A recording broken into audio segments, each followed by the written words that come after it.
Have you ever glanced at the clock and realized you have not spoken aloud to another soul all day? That silent moment can feel heavier than a shopping bag, especially after decades of stories, laughter, and loss.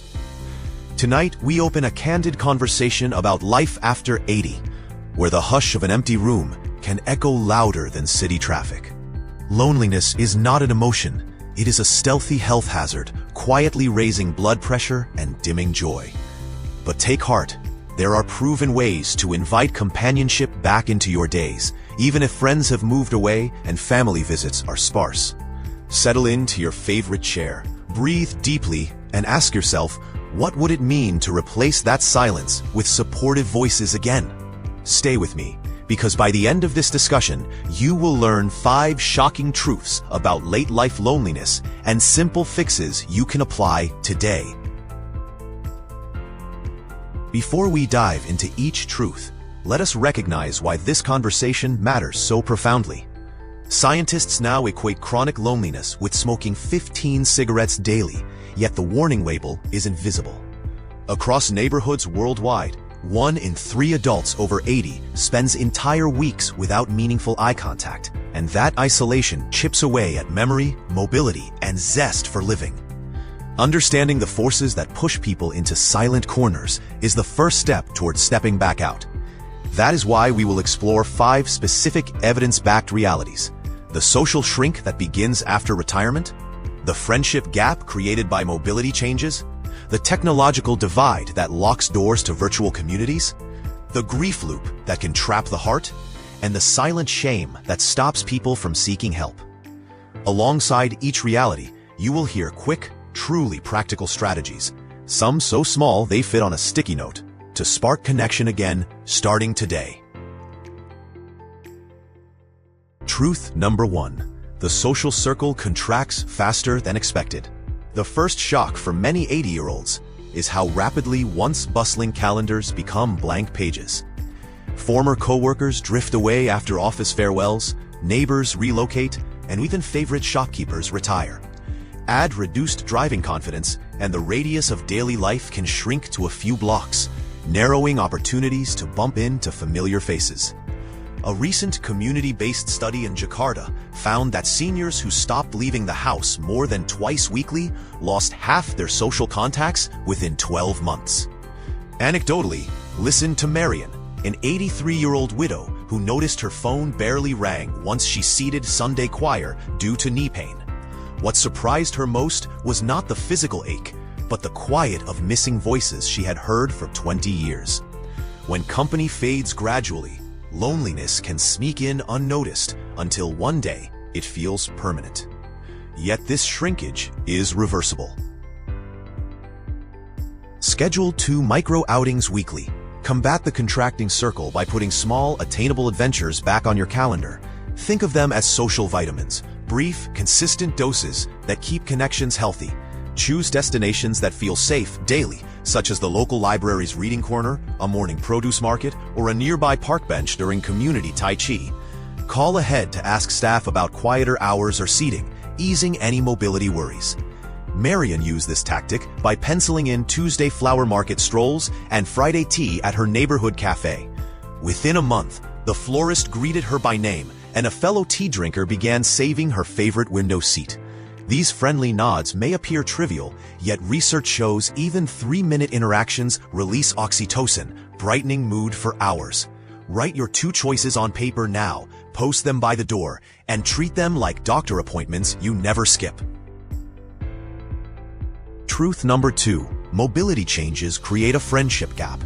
After 80, joints stiffen, reflexes slow, and the once effortless act of hopping on a bus or climbing porch steps can feel risky. When movement becomes a negotiation with pain or fear of falling, invitations to lunch, exercise class, or religious services may quietly decline. Friends misinterpret the polite "maybe next time" as disinterest and stop asking, deepening the gap. Consider Pak Ahmad, an energetic former postal worker who prided himself on punctual deliveries. When hip arthritis flared, he reluctantly skipped the weekly dominoes game at the senior center. Within 3 months, the men assumed he had lost enthusiasm and rearranged the table without him. Isolation was never his choice. It was a side effect of unspoken mobility barriers. Realizing this pattern helps us address the true obstacle. Accessibility, not attitude, lies at the heart of many disappearing friendships for older adults. Bring the world to your doorstep. If stairs, distance, or unreliable public transport stand between you and company, let technology and community services close the gap. Start by contacting the local senior center or religious group to request volunteer visitor programs. Many dispatch friendly students or retirees for weekly chats. Next, explore telefriend platforms, free phone or video call services pairing trained listeners with older adults. Pak Ahmed signed up for a smartphone tutorial offered by neighborhood youths, who installed a ride-hailing app and demonstrated how to order a safe, affordable car to Domino's Night. The first trip felt daring, the second felt routine. Within weeks, he rejoined the game, and a volunteer driver from the mosque offered backup transportation when rides were scarce. List 3 obstacles keeping you home, then match each with one concrete assistive resource. Making mobility solutions visible transforms isolation into invitation today. Truth number 3. The digital divide locks community doors. Grandchildren may live only a video call away, yet without the know-how to navigate tablets, many elders remain stuck on the other side of a bright screen. The average octogenarian uses barely 3 smartphone features: answering calls, reading texts, and checking the clock.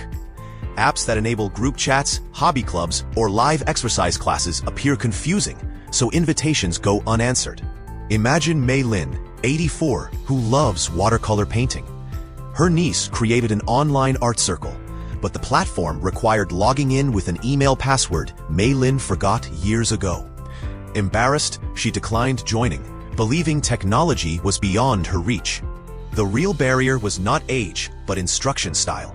Most guides assume prior experience with menus and icons. When digital doors stay shut, loneliness creeps in, even while the house buzzes with invisible signals promising connection.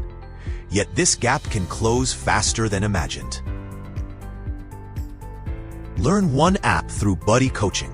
Rather than tackling an entire smartphone manual, pick a single communication tool, WhatsApp, Zoom, or a church live stream, and master it with a patient partner. Local libraries, high schools, and tech shops often run Grand Buddy programs pairing teens with seniors for skill swaps. Mei Lin attended a Saturday session where a 16-year-old showed her how to open Zoom, mute, unmute, and switch the camera. They rehearsed until she could join the art circle blindfolded, figuratively speaking. The next evening, Mei Lin painted a sunset while chatting with friends in 3 countries. Her grin at seeing a gallery of faces rivaled the colors on her canvas. Your assignment: write down the name of one app that would reconnect you with family or a beloved hobby. Then schedule a tutoring date within the week. Mastering a single tool unlocks a whole hallway of digital rooms for you. Truth number 4. The grief loop can trap the heart. By 80, most people have said farewell to lifelong partners, siblings, and dear friends. Each loss leaves an empty chair at the table and a new story nobody else remembers. When those memories resurface, tears fall, and many seniors withdraw, believing they must shield others from their sorrow. Psychologists call this the grief loop, a cycle of recalling, aching, and isolating that repeats silently.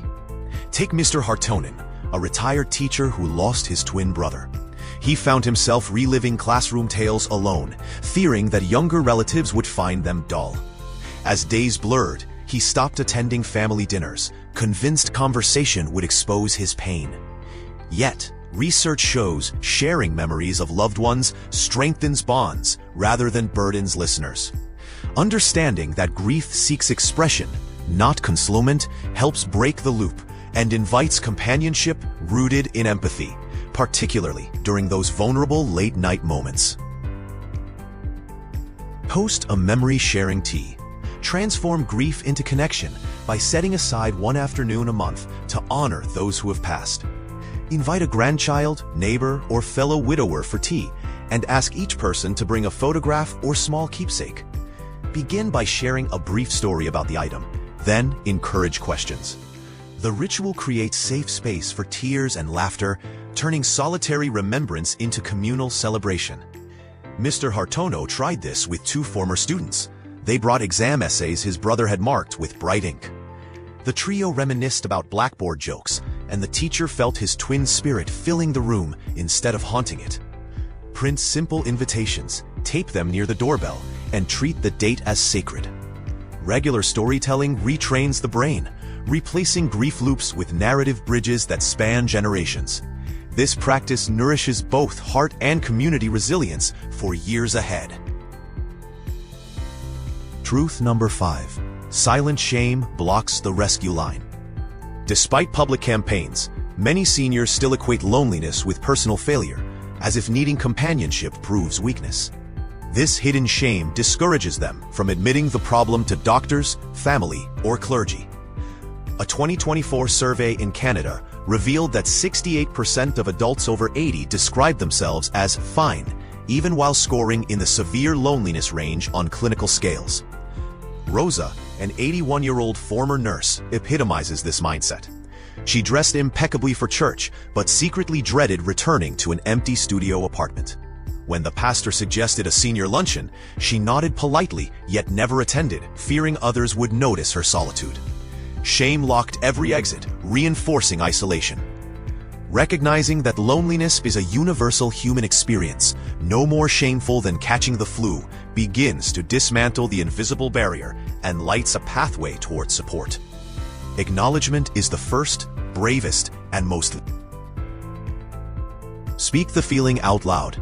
Choose one trusted person, a doctor, neighbor, or spiritual advisor, and practice naming loneliness in direct, simple words. Rosa decided to tell her family physician, "The nights feel too quiet." The doctor referred her to a community peer circle where members share experiences over coffee. At the first meeting, Rosa discovered half the table had hidden identical feelings behind confident smiles. Hearing others speak openly dissolved her shame like ice melting under sunlight. She soon volunteered to greet newcomers, transforming vulnerability into purpose. To try this, rehearse a single sentence in front of the mirror. "I feel isolated and would like more connection." Carry that sentence to your next appointment, phone call, or worship service. Saying the words turns an invisible burden into a shared problem others can help solve, extinguishing shame and inviting solidarity, one compassionate ear at a time, gently opened. You have now heard 5 eye-opening truths and matching actions to reclaim companionship beyond 80. Though each challenge may feel daunting when viewed alone, together they form a roadmap. Expand your routine with micro-outings, solve mobility obstacles creatively, master a single digital window, share memories aloud, and name loneliness without shame. Picture these steps as handrails installed along a hallway. You need not grip every rail simultaneously. Start with the one closest to where you stand today and move forward steadily. Remember Marion greeting the florist, Pak Ahmad returning to Domino's, Mei Lin painting online, Mr. Hartono celebrating memories, and Rosa daring to speak up. Their journeys illuminate yours. Connection is neither a privilege of the young nor a luxury of the lucky. It is a health essential you fully deserve. Take a deep breath. Feel the promise of possibility, and choose your first action before this video ends, right here, tonight. If this message resonates, imagine how many fellow seniors sit in silence unaware that relief is a single click away. You can become their messenger of hope. Tap the like button now. It signals to YouTube that this conversation matters, spreading it to countless others facing the same quiet rooms. Share the link with a friend, family WhatsApp group, or community bulletin board. Your simple act may open a doorway someone believed forever locked. And if you have not already, press subscribe and the notification bell so you never miss upcoming guides on thriving through every decade. We are building a supportive circle right here, one informed choice at a time, and your presence strengthens the chain. Take a proud moment knowing that each engagement option, like, share, subscribe, translates into real-world comfort for real people, including yourself. It costs nothing but seconds, yet its ripple lasts longer than you might truly believe. As we close, picture the sunrise painting soft light across your kitchen wall. tomorrow morning. Let that gentle glow remind you that connection thrives when given the smallest invitation. A phone call, a hello at the mailbox, or a story shared over steaming tea. The world has not forgotten you. It waits just outside your door, in the palm of your hand, and within the memories you cherish. Carry forward the fixes we explored, trust in your capacity to adapt, and celebrate each new voice that answers back.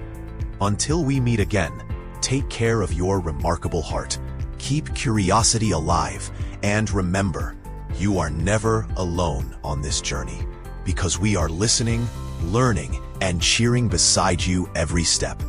So stretch, smile, and let today be the day you step toward another human heartbeat with open hands.